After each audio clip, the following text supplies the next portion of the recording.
तो सुबह 7 बजे के बुलेटिन की शुरुआत करेंगे मध्य प्रदेश और छत्तीसगढ़ की दो बड़ी खबरों के साथ आपको टेलीविजन स्क्रीन पर दिखा रहे हैं। पहली खबर है, कांग्रेस की चौथी लिस्ट जारी हुई है। बस्तर से कवासी लखमा को उम्मीदवार बनाया गया है। मध्य प्रदेश में 12 उम्मीदवारों की सूची जारी हुई है। ये दोनों ही खबर जो है वो कांग्रेस की सूची से जुड़ी हुई है, जिसमें रीवा से नीलम मिश्रा को, सागर से गुड्डू राजा बुंदेला को, शहडोल से फुंदेलाल सिंह मार्को और जबलपुर से दिनेश यादव के अलावा बालाघाट से सम्राट सरस्वर, होशंगाबाद से संजय शर्मा और भोपाल से अरुण श्रीवास्तव को उम्मीदवार बनाया गया। राजगढ़ से दिग्विजय सिंह और उज्जैन से महेश परमार के अलावा मंदसौर से दिलीप सिंह गुर्जर, रतलाम से कांतिलाल भूरिया और इंदौर से अक्षय क्रांति को यहां उम्मीदवार बनाया गया है। तो छत्तीसगढ़ की एक सीट, जो बस्तर की सीट जो पहले चरण में जहां पर चुनाव होने हैं, वहां के प्रत्याशी को घोषित किया है। तो ये टेलीविजन स्क्रीन पर आप देख रहे हैं मध्य प्रदेश कांग्रेस की चौथी लिस्ट के जो प्रत्याशी हैं उनके नाम दिग्विजय सिंह राजगढ़ से, गुड्डू राजा बुंदेला सागर से, कांतिलाल भूरिया रतलाम से और महेश परमार उज्जैन से, अक्षय क्रांति इंदौर से उम्मीदवार बनाए गए हैं। तो ये 5 और इसके अलावा और दिखा रहे हैं आपको। ये नीलम मिश्रा रीवा से, फुंदेलाल मार्को शहडोल से, दिनेश यादव जबलपुर से, सम्राट सरस्वत बालाघाट से, दिलीप सिंह गुर्जर मंदसौर से कांग्रेस के प्रत्याशी बनाए गए हैं। और संजय शर्मा होशंगाबाद से कांग्रेस के प्रत्याशी हैं। ये चौथी लिस्ट के बारे में हम आपको बता रहे हैं। और अरुण श्रीवास्तव भोपाल से प्रत्याशी बनाए गए हैं। तो ये 12 कांग्रेस के प्रत्याशी घोषित हुए हैं। और वहीं अब छत्तीसगढ़ की बात करते हैं। छत्तीसगढ़ में एक प्रत्याशी जो कि बस्तर की सीट पहले चरण में होनी है, उसके लिए एक प्रत्याशी कवासी लखमा को कांग्रेस ने अपना उम्मीदवार घोषित किया है।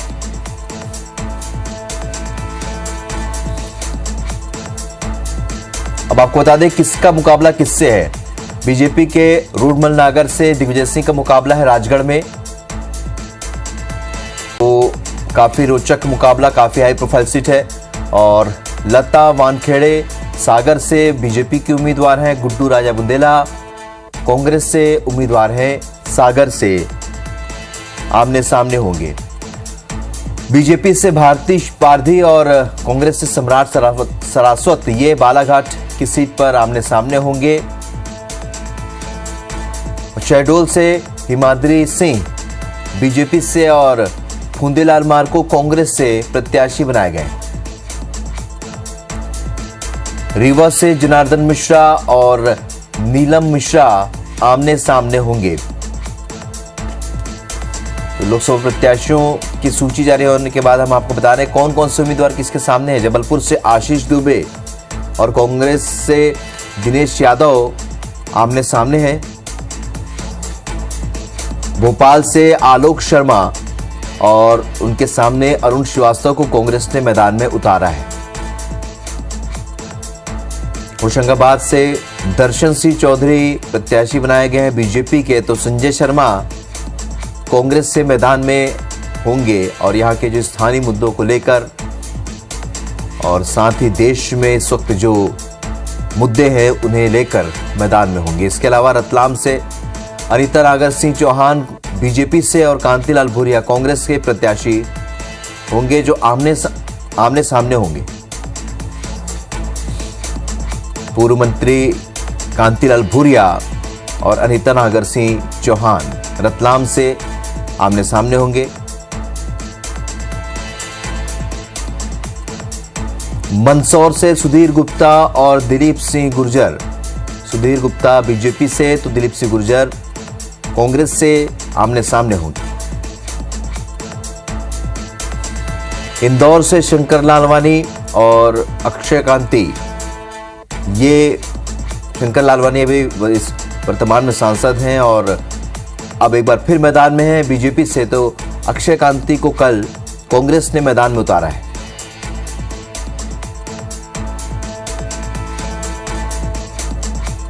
और अब बात करते हैं छत्तीसगढ़ के प्रत्याशियों की कौन कौन आमने सामने।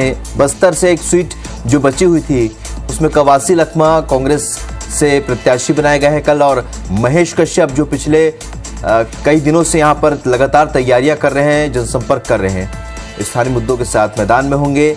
जाहिर सी बात है, इस टिकट पर निर्णय लेने के लिए काफी वक्त लगा है कांग्रेस को।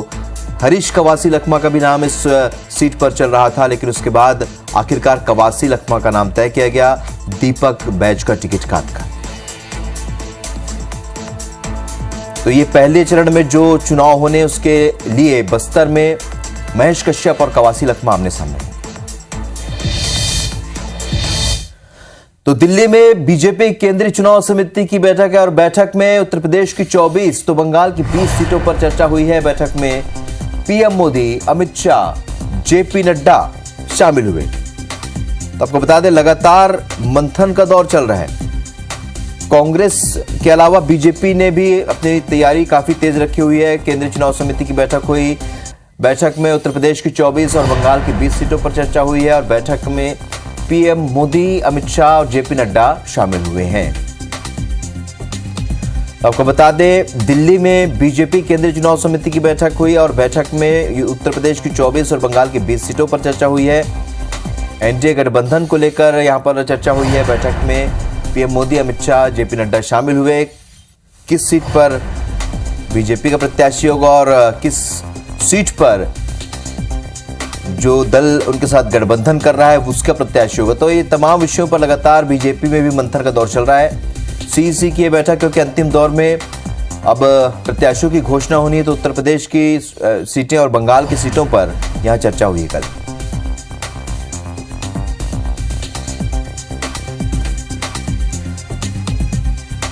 तो लगातार बैठकें भी हो रही हैं और इस बीच तय भी किया जा रहा है कि कौन सा प्रत्याशी कौन हो सकता है। इस बीच आपको बता दें कि कवासी लखमा को बस्तर से प्रत्याशी बनाया कांग्रेस ने और उनसे चर्चा की हमारे सहयोगी स्टारजन ने। दादी, लोकसभा का टिकट मिला है आपको, विधानसभा से अब लोकसभा। आज हमारा पार्टी ने, हमारा देश के नेता राहुल गांधी जी, सोनिया गांधी जी, हमारा राष्ट्रीय अध्यक्ष खड़गे, सोनिया गांधी जी, हमारा राष्ट्रीय अध्यक्ष खड़गे जी, हमारा राष्ट्रीय महासचिव रेणुगोपाल जी को, राष्ट्रीय नेतृत्व को मैं बहुत बहुत बधाई देता हूं। छत्तीसगढ़ के पूर्व मुख्यमंत्री भूपेश बघेल, हमारा छत्तीसगढ़ प्रदेश कांग्रेस अध्यक्ष दीपक बैज जी, प्रतिपक्ष का नेता हमारे चरणदास मांझी, हमारे पूर्व मंत्री और सरगुजा राजा टी.एस. सिंहदेव जी, ये बड़े नेता लोगों का भी आशीर्वाद है, इनको भी मैं बधाई देता हूँ। उसके साथ में सबसे पहले बस्तर के जनता को, छत्तीसगढ़ के जनता को बधाई देता हूँ। मैं टिकट मांगा नहीं था, मैं प्रदेश अध्यक्ष, अगर कोई कारणवश अभी यह सरकार भी नहीं है, पूरा जिम्मेदारी मुख्यमंत्री नहीं रहने के बाद पार्टी का जिम्मेदारी प्रदेश अध्यक्ष के ऊपर होता है, इसलिए उसको 11 सीट जितवाना है। और बड़े नेता लोग आते हैं, प्रियंका, राहुल गांधी और खड़गे जी आएगा, उनके साथ रहना है। और हमारे प्रभारी क्या नाम, सचिन पायलट, उनको भी बधाई देता हूँ। उन लोग आएंगे तो उनके साथ रहना है। तो उसके कारण देखते हुए अगर कोई कारणवश होगा तो मेरा बेटा को टिकट दे, हम खड़गे साहब से मांग के आए थे। उसको बेटा को नहीं देकर मेरे को ये जिम्मेदारी सौंपा है। समय बहुत कम है दादी, क्योंकि क्या लगता है, तो क्या रणनीति रहेगी अब? मेरे लिए समय अब बहुत ज़्यादा है, क्योंकि महियार कोना में हर गांव में 30-25 साल का राजनीति में, 26 साल का राजनीति में, उसके पहले भी युवा कांग्रेस का लड़ाई लड़ा हो।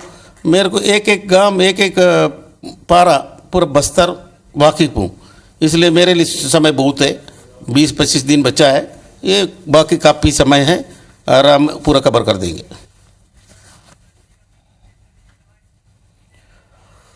तो कवासी लखमा को आप सुन रहे थे। प्रदेश अध्यक्ष की बड़ी भूमिका होती है टिकट दिलवाने में। दीपक बैज का भी उन्होंने शुक्रिया अदा किया, पार्टी के बड़े नेताओं का शुक्रिया अदा किया और 11 की 11 सीट जीतने का भी उन्होंने कहा कि लक्ष्य है कांग्रेस का और 11 की 11 सीटें जीती जाएंगी। तो कुल मिलाकर पहले चरण में जो बस्तर में जो चुनाव होने हैं उसे लेकर प्रत्याशी घोषित किया है यहाँ पर कवासी लखमा ने, और अब यहाँ पर महेश कश्यप से उनका मुकाबला है। महेश कश्यप पिछले काफी समय से प्रचार प्रसार में जुटे हुए हैं और खुद मुख्यमंत्री विष्णुदेव साय भी उनके प्रचार के लिए पहुंच रहे हैं। और अब आपको बता दें कि मध्य प्रदेश में भी कल एक बड़ी घोषणा हुई, क्योंकि 12 सीटें जो थी उसको घोषित करना था। चौथी लिस्ट में ये सीटें हैं। शहडोल से फुंदेलाल सिंह मार्को को उम्मीदवार बनाया कांग्रेस ने। तो ये वो उम्मीदवार थे जिनकी घोषणा होनी थी, लेकिन लगातार मंथन चला। जबलपुर से दिनेश यादव को टिकट दिया गया है। चौथी लिस्ट आई देर शाम। जब ये लिस्ट आई उसके बाद अब पिक्चर क्लियर हो गई कौन प्रत्याशी होगा। तो अब शहडोल से फुंदेलाल सिंह मार्को को उम्मीदवार बनाया है कांग्रेस ने। जबलपुर से दिनेश यादव को टिकट दिया गया है। चलिए, हमारी सहयोगी हरप्रीत कौर इस खबर पर हमारे साथ भोपाल से इस वक्त लाइव जुड़ी है। हरप्रीत, लंबा इंतजार करना पड़ा, बहुत मंथन हुआ और कहीं ना कहीं बीजेपी लगातार बढ़त बना के रखी है क्योंकि प्रत्याशी घोषणा को लेकर, लेकिन अब स्थिति देखें तो किन किन बातों का ख्याल रखा गया, खासतौर पर उन सीटों पर जहां ज्यादा मंथन हो रहा था और बड़ी बड़ी सीटें भी इसमें शामिल है।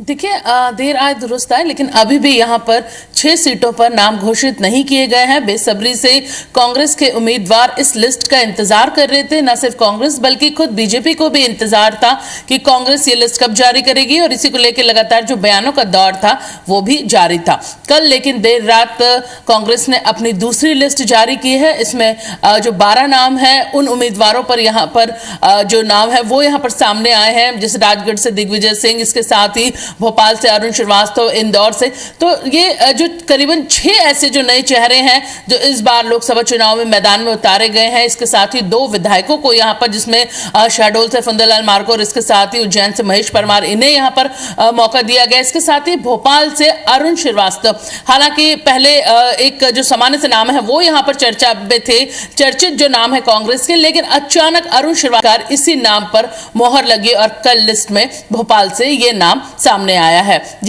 पूर्व जिला पंचायत अध्यक्ष विमला श्रीवास्तव, इनके बेटे हैं अरुण श्रीवास्तव। और इसके साथ ही अभी भी अगर बात करें तो भले ही 12 प्रत्याशियों के नाम घोषित कल किए गए, उससे पहले 10 के नाम कांग्रेस ने घोषित किए हों, लेकिन 6 सीटों पर अभी भी पेच फंसा हुआ है। इनमें ग्वालियर, मुरैना, गुना, विदिशा और इसके साथ ही दमोह, खंडवा अभी बाकी हैं। फिलहाल अब आप यहां पर अगर बात की जाए कि किस तरह से जो मंथन है वो लगातार किया गया और उसके बाद इन नामों की घोषणा की गई, इसमें से कुछ ऐसी सीटें थी जहां पर सिंगल नाम सामने था। इन सिंगल नामों पर ही सहमति बनी थी और इसके साथ ही किसी एक जो लोकसभा सीटें हैं उन पर करीबन 2 से 3 नाम थे। इन 3 नामों पर मंथन किया गया। हालांकि 29 जो सीटें हैं जिनमें एक जो है सपा को खजुराहो से यहां पर दे दी गई है, जिसके बाद 28 सीटें जो है अब कांग्रेस के पास हैं।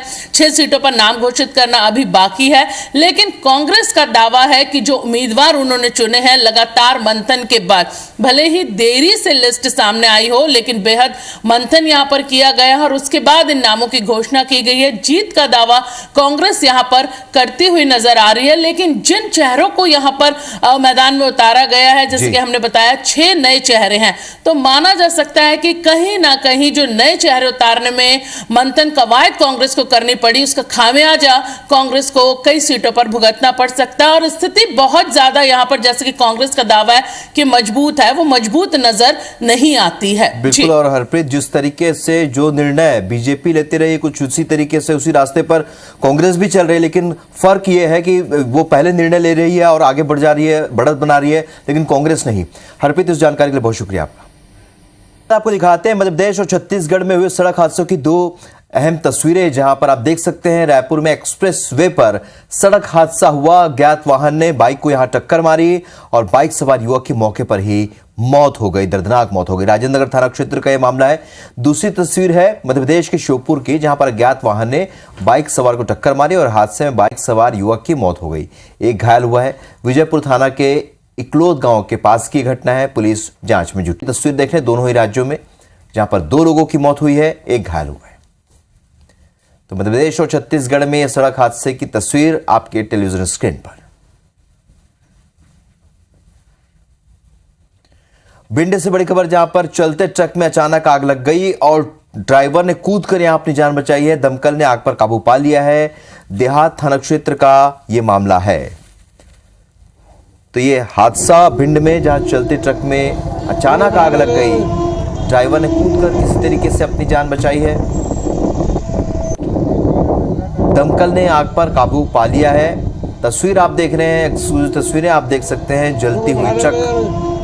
देहात थाना क्षेत्र का ये मामला है जहां पर ड्राइवर ने कूदकर अपनी जान बचाई। चलते ट्रक में अचानक आग लग गई, उसके बाद वहां पर अफरा तफरी मच गई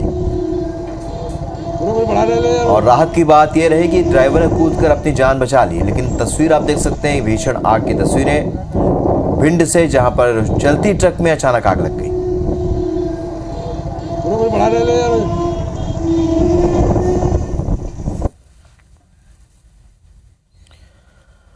बिलासपुर से बड़ी खबर जहां पर आबकारी विभाग में आचार संहिता का खुला उल्लंघन देखने को मिला। दफ्तर से खुलेआम शराब बांटते वीडियो यहां से वायरल हुआ है। आबकारी विभाग के कर्मचारी खुलेआम लोगों को शराब बांट रहे हैं। होली को लेकर शराब बांटने की बात यहां कही जा रही है। आप तस्वीर देख सकते हैं, यह बिलासपुर के आबकारी विभाग की तस्वीर है जहां पर आचार संहिता का खुलेआम उल्लंघन हुआ है। दफ्तर से खुलेआम शराब बांटते वीडियो भी वायरल हुआ है और आबकारी विभाग के कर्मचारी यहाँ खुलेआम लोगों को शराब बांटते हुए नजर आए। होली को लेकर शराब बांटी जा रही है, ऐसी बात सामने आई है। हालांकि अभी आचार संहिता लागू है, ऐसे में इस तरीके से खुलेआम शराब नहीं बांटी जा सकती। तो बिलासपुर के आबकारी विभाग की ये तस्वीर जहां पर आप देख सकते हैं आबकारी विभाग में किस तरीके से लोगों को खुलेआम शराब बांटी गई। तो होली के मद्देनजर ये शराब यहां बांटी गई और लोग हाथों में शराब लिए हुए नजर आ रहे हैं। जाहिर सी बात है, होली के सेलिब्रेशन की तैयारी लोग कर रहे हैं, उसमें मदद कर रहा है आबकारी विभाग। तो ये वीडियो वायरल हो रहा है जो कि आप देख रहे हैं, ये टेलीविजन स्क्रीन पर जो वीडियो देख रहे हैं आप, ये लगातार वायरल हो रहा है। लोग शराब बांटते नजर आ रहे हैं। बिलासपुर से बड़ी खबर जहां पर पूल पार्टी में पुलिस और प्रशासन ने छापा मारा। होटल पेट्रिशियन में बिना अनुमति के पूल पार्टी हो रही थी और डीजे में डांस के साथ यहां शराबखोरी भी चल रही थी। पुलिस ने साउंड सिस्टम जब्त किया। पुलिस और राजस्व की टीम की संयुक्त कार्रवाई है जो आप देख रहे हैं। पूल पार्टी में छापा पड़ा, यहां पर लोग शराब के धुन में मस्त नजर आया और यहाँ पर पार्टी चल रही थी। होटल पेट्रिशियन में बिना अनुमति के पूल पार्टी चल रही थी। पार्टी में डीजे साउंड के साथ लोग शराबखोरी कर रहे थे और पुलिस ने साउंड जब्त किया। पुलिस और राजस्व की टीम ने संयुक्त रूप से कार्रवाई की।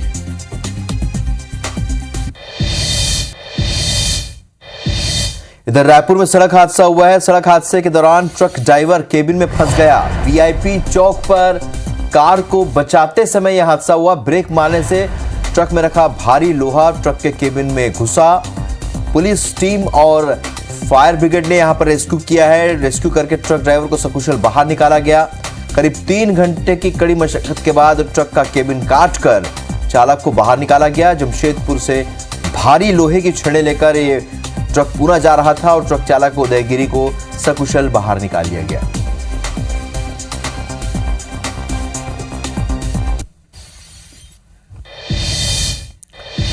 सूरजपुर से बड़ी खबर जहां पर 108 एम्बुलेंस में आग लगाने वाला आरोपी गिरफ्तार कर लिया गया है। सीसीटीवी की मदद से उसका खुलासा हुआ है। चोरी करने की नीयत से एम्बुलेंस में घुसा था और एम्बुलेंस में घुसकर बीड़ी पीकर फेंकने के बाद यहां पर आग भड़की। गैरेज में बनने ये एम्बुलेंस आई हुई थी और 1 महीने के बाद इस मामले का खुलासा हो गया क्योंकि सीसीटीवी तस्वीर एम्बुलेंस आई हुई थी और 1 महीने के बाद इस मामले का खुलासा हो गया क्योंकि सीसीटीवी तस्वीर सामने आई है। चंद्रपुर इलाके की यह घटना है। कोतवाली पुलिस इस पूरे मामले की जांच कर रही है। तो एम्बुलेंस में आग कैसे लगी ये पता चला इस तस्वीर के जरिए जो आप देख रहे हैं। इस सीसीटीवी तस्वीर में आरोपी को देखा गया। 1 महीने बाद इस मामले का खुलासा हुआ है। यहाँ पर जो एम्बुलेंस थी उसमें आग लगी थी। ऐसा बताया गया कि बीड़ी पीकर यहाँ पर बीड़ी की वजह से आग लगी। चोरी की नीयत से एम्बुलेंस में आरोपी घुसा था।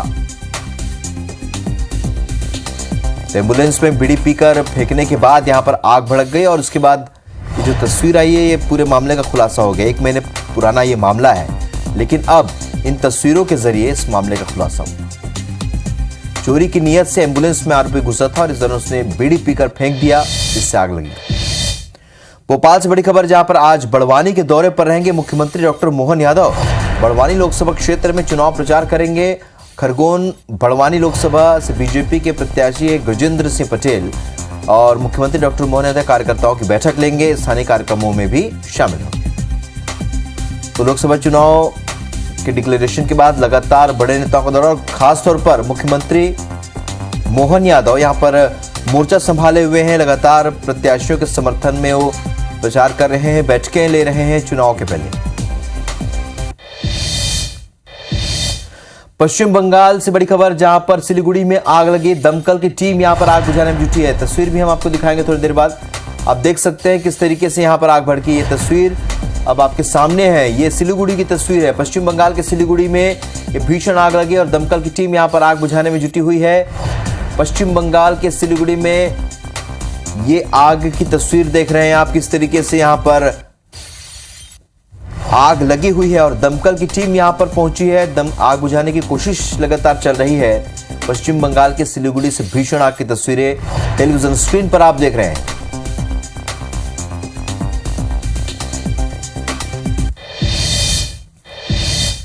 तो सुबह 7 बजे की खबरों में फिलहाल इतने हैं, लेकिन आगे देखिए छत्तीसगढ़ी बुलेटिन हमर बानी अमरगोट मेरी सहयोगी छाया के साथ। नमस्कार। IBC 24 number 1 news channel.